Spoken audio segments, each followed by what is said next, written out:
ગુરુજીના ગોરખ ધંધાની શરૂઆત રાજકોટથી થઈ।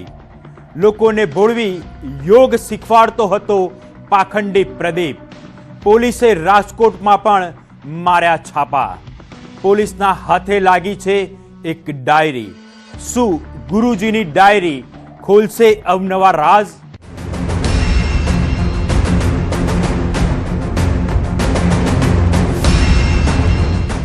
નકલી નોટના જથ્થા સાથે ઝડપાયેલો પ્રદીપ જોટાંગિયા ઉર્ફે પ્રદીપ ગુરુજી રાજકોટમાં પણ સત્યમ યોગ અને હેલ્થ સેન્ટરના નામે ક્લાસ ચલાવતો હતો। હાલ તેનો નાનો ભાઈ અમિત જોટાંગિયા યોગ ક્લાસ ચલાવે છે। 5 વર્ષથી પ્રદીપ ગુરુજી સુરતમાં રહેવા આવી ગયો। રાજકોટમાં પણ અનેક લોકોનું ફુલેકું ફેરવ્યા હોવાની ચર્ચા ચાલી રહી છે। જેવા જ સમાચાર સામે આવ્યા કે પોલીસનો કાફલો રાજકોટ ખાતે ઘરે તપાસ માટે પહોંચ્યો। કાર અને લેપટોપની તપાસ કરાઈ। જોકે ગુરુજીના ભાઈ બચાવ કરતા દેખાયો। તેણે કહ્યું ફસાવવા કાવતરું રચ્યું છે।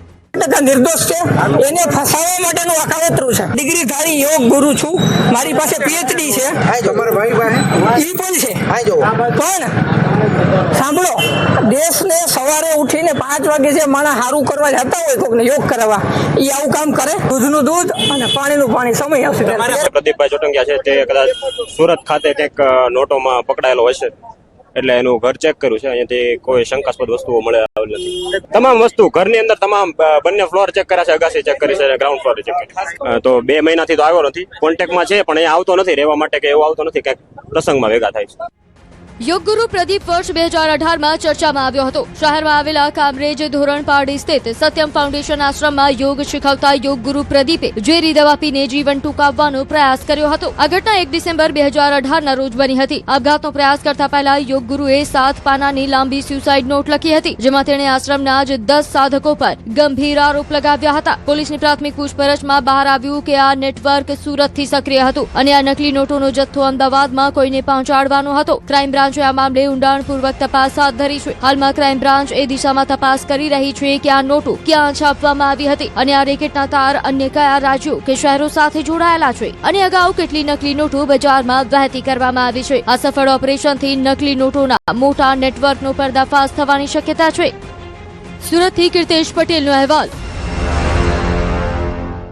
પ્રેમના નામે હવસ સંતોષવાનો ખેલાયો ખેલ।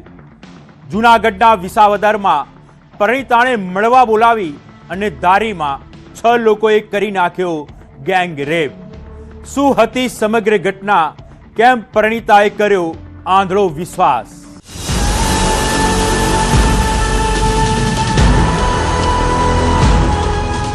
વિસાવદરની પરિણીતા સાથે પ્રેમમાં થયો મોટો દગો।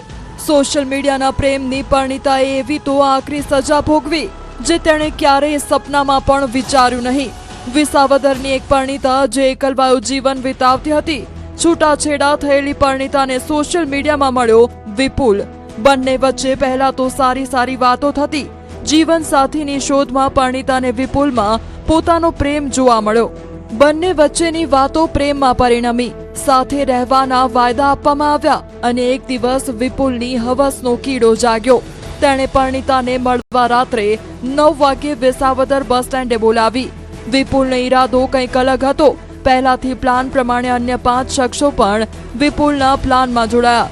કોલ મુજબ પરિણીતા વિસાવદર બસ સ્ટેન્ડ રાત્રે પહોંચી ત્યાં પહેલાથી જ વિપુલ હાજર હતો।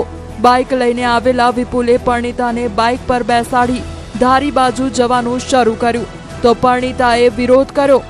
વિપુલે ધમકી આપી પરિણીતાને બળજબરીપૂર્વક ધારીના મોણવેલ ગામની સીમમાં લઈ ગયો। અવાવરૂ જગ્યા પર પરિણીતાને લઈ ગયો જ્યાં પહેલાથી જ 5 શખ્સો હાજર હતા। બસ પછી શું? વિપુલ ગોહેલ સહિતના 6 શખ્સોએ પરિણીતા પર સામૂહિક દુષ્કર્મ આચર્યું હતું। પરિણીતા કંઈ સમજી શકી નહીં। 2 દિવસ ગોંધી રાખી વારંવાર તેના પર કુકર્મ થતું રહ્યું। વિપુલ ગોહિલના સંપર્કમાં હોય, ફેસબુકના માધ્યમથી એકબીજાના સંપર્કમાં આવેલા, ત્યારબાદ નંબરની આપ લે થયેલી અને આ આરોપીએ તેને વિસાવદર મળવા બોલાવતા આ જે પરિણીતા છે તે વિસાવદર બસ સ્ટેશન પાસે પહોંચેલી। ત્યારબાદ આ આરોપી બાઇક લઈને ત્યાં ગયેલો અને તેને ધારી તરફ જતા રસ્તા પર બાઇકમાં બેસાડીને લઈ જઈ રહ્યો હોય તેવા સમયે આ પરિણીતાએ વિરોધ કરેલો કે બંનેને મળવાની વાત વિસાવદર થયેલી અને ક્યાં લઈ જાય છે। તો આરોપીએ તેને ધમકી આપેલી અને તેનું અપહરણ કરી ધારી તાલુકાના મોણવેલ ગામની સીમમાં લઈ ગયેલો, જ્યાં પહેલેથી અન્ય 5 શખ્સો હાજર હતા આ તમામ 6 આરોપીઓએ 12 માર્ચ અને 13 માર્ચની રાત્રિ દરમિયાન આ છૂટાછેડા થયેલી ભોગ બનનાર જે પરણિતા છે તેમના સાથે તેની મરજી વિરુદ્ધ શરીર સંબંધ બાંધેલા. ત્યારબાદ આ આરોપી નંબર 1 વિપુલ ગોહિલ છે તે ફરજ તેને છે વિસાવદર મૂકી આવેલો. આરોપીઓમાં આ ઘટના બાદ આરોપી વિપુલે પરણિતાને ફરી વિસાવદર છોડી ગયો હતો. આ ઘટનાથી હેબતાઈ ગયેલી પરણિતાએ વિપુલ ગોહિલ સહિતના 6 શખ્સો વિરુદ્ધ અપહરણ, દુષ્કર્મ અને એટ્રોસિટી હેઠળ ફરિયાદ નોંધાવી. જો કે પોલીસે પણ ઘટનામાં જરા પણ રાહ જોયા વગર ગણતરીના સમયમાં તમામ આરોપીઓને ઝડપી લીધા હતા. આરોપીઓને કોર્ટમાં રજૂ કરવામાં આવ્યા હતા અને 3 દિવસના રિમાન્ડ મંજૂર થયા હતા. આમ સોશિયલ મીડિયાના એક પ્રેમે પરણિતાની જિંદગી વેરવિખેર કરી નાખી. અમાર બખાએ, ન્યૂઝ 18 ગુજરાતી, જૂનાગઢ. સુરતમાં રક્ષક જ બન્યો ભક્ષક. પરણિતાને પ્રેમ જાળમાં ફસાવી લૂંટી લીધી આબરૂ, તો બ્લેકમેઇલ કરીને લાખો રૂપિયા પણ પડાવી લીધા.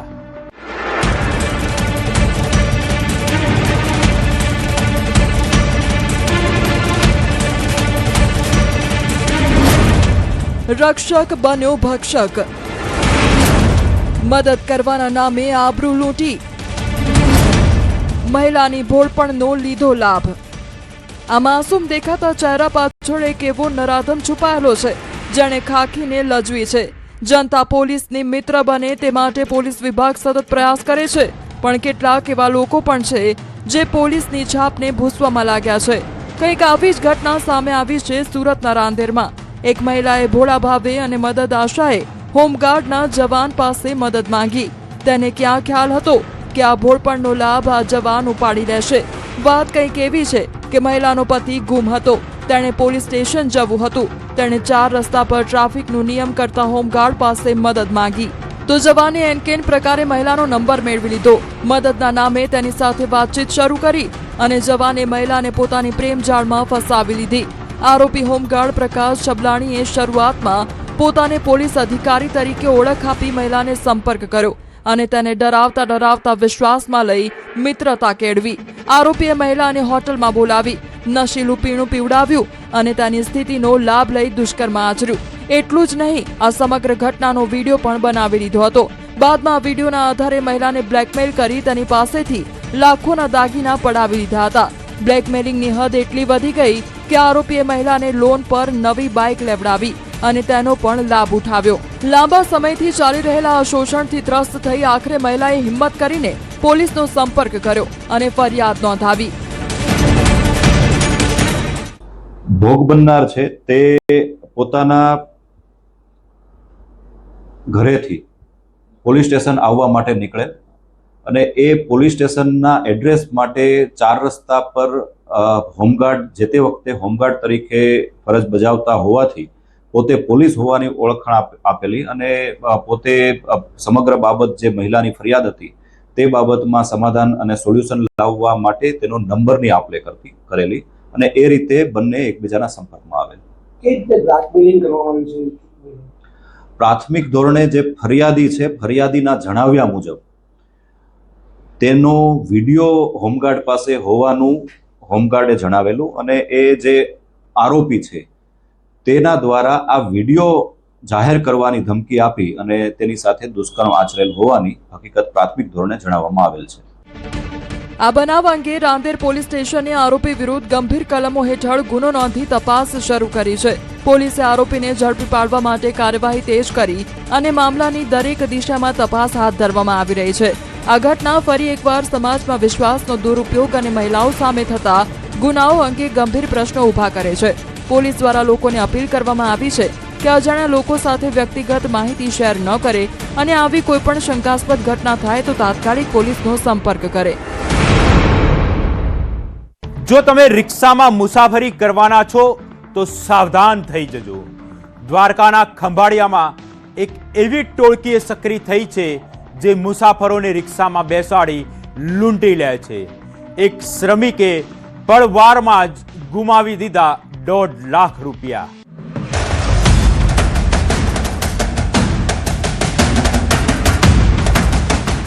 જો તમે એવું વિચારતા હોવ કે રિક્ષા તમારા માટે સૌથી સુરક્ષિત છે તો જરા ચેતી જજો.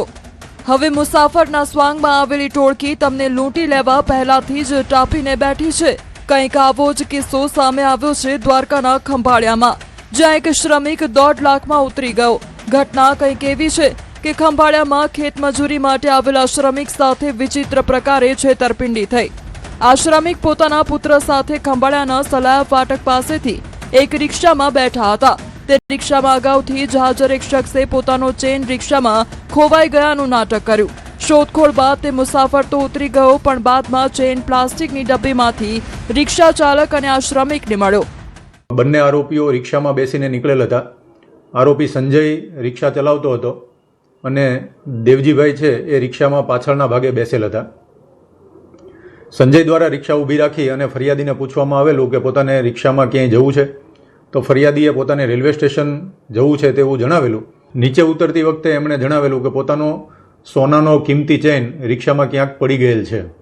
ત્યારબાદ આરોપી સંજય દ્વારા થોડીવાર આ ચેન શોધવા માટેનું નાટક કરવામાં આવેલું અને ચેન રિક્ષામાં નહીં હોવાનું જણાવેલું. ત્યારબાદ દેવજીભાઈ જતા રહેલા. તેનો ભાગ પાડી માંડવલી કરી લેવાની લાલચ બતાવી રિક્ષા ચાલકે આ શ્રમિક પાસેથી ચાંદીનું કડું, મોબાઈલ, રોકડ મળી રૂપિયા 40,900 પડાવી લઈ ફરાર થઈ ગયા હતા. રિક્ષા ચાલક તથા ઈશ્વરભાઈએ આ ચેન વેચીને તેમાંથી ઉપજેલી રકમનો ભાગ પાડી લેવાનું નક્કી કર્યું હતું, પરંતુ શ્રમિકને લાલચ જાગતા તેણે ચેન પોતાની પાસે રાખવાનું રિક્ષા ચાલકને જણાવ્યું. ચેન છે એ આપણે પહેલા પેસેન્જર ઉતરી ગયા એને પરત નથી આપવો, પરંતુ આપણે બંને આ ચેન વેચી લઈએ, જેથી ફરિયાદી એ બાબતે સંમત થઈ ગયેલા.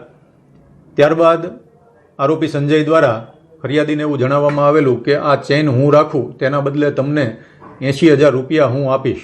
આવી રીતે સોનાનો ચેન પોતાને મળી જશે તેવી લાલચમાં આવી ગયેલા ઈશ્વરભાઈએ ઘરેથી પૈસા લઈ આવવું તેમ રિક્ષા ચાલકને જણાવ્યું, પરંતુ શ્રમિક ચેન લઈને ભાગી જશે તો એવી શંકા ઉપજાવતા ઈશ્વરભાઈએ ચેન પોતાની પાસે રાખી અને હાથમાં પહેરેલું 150 ગ્રામનું ચાંદીનું કડું, 900 રોકડા તથા 5,000ની કિંમતનો મોબાઈલ રાખવા અને પૈસા લઈને આવવું, ત્યારે આ વસ્તુ પાછી આપી દેવાનું કહ્યું હતું.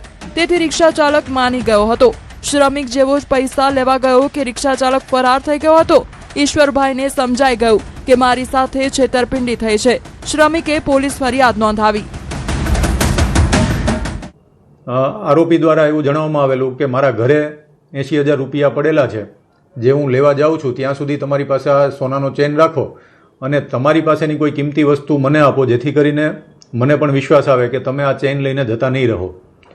જેથી ફરિયાદી દ્વારા આ આરોપી સંજયને પોતાનું 150 ગ્રામનું ચાંદીનું કડું, પોતાનો એક મોબાઈલ તેમજ 900 રૂપિયા રોકડા આપવામાં આવેલા, જે લઈ અને આરોપી સંજય જતો રહેલો. ગુનાની ગંભીરતા જોઈને દેવભૂમિ દ્વારકા પોલીસ દ્વારા તપાસનો ધમધમાટ શરૂ કર્યો હતો. ટેકનિકલ સર્વેલન્સ અને હ્યુમન સોર્સની મદદથી એલસીબીને મોટી સફળતા મળી છે અને પોલીસે ખંભાળિયાના સલાયા 4 રસ્તા પાસેથી 2 રીઢા ગુનેગારોને ઝડપી પાડ્યા. સંજય શંકરભાઈ રાજાણી અને દેવજી ઠાકરસિંહભાઈ નસીતને ઝડપી લીધા છે.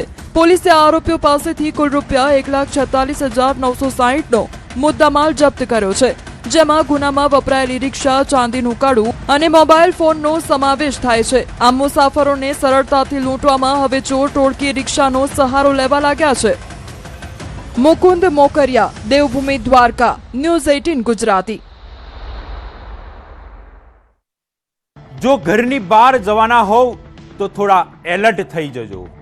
શું તમારું ઘર ચોર ટોળકીના નિશાને તો નથી ને?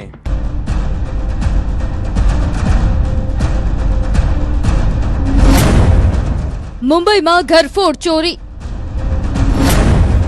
એક જ રાતમાં 12 લાખ લૂંટી લીધા, પણ સુરત પોલીસથી બચી ન શક્યા. મુંબઈના દહાણુમાં એક રાતમાં 2 ઘરફોડ ચોરી કરી પોલીસની ઊંઘ ઉડાડી દેનાર શાતિર ચોર આખરે સુરત પોલીસના હાથે ચડી ગયા.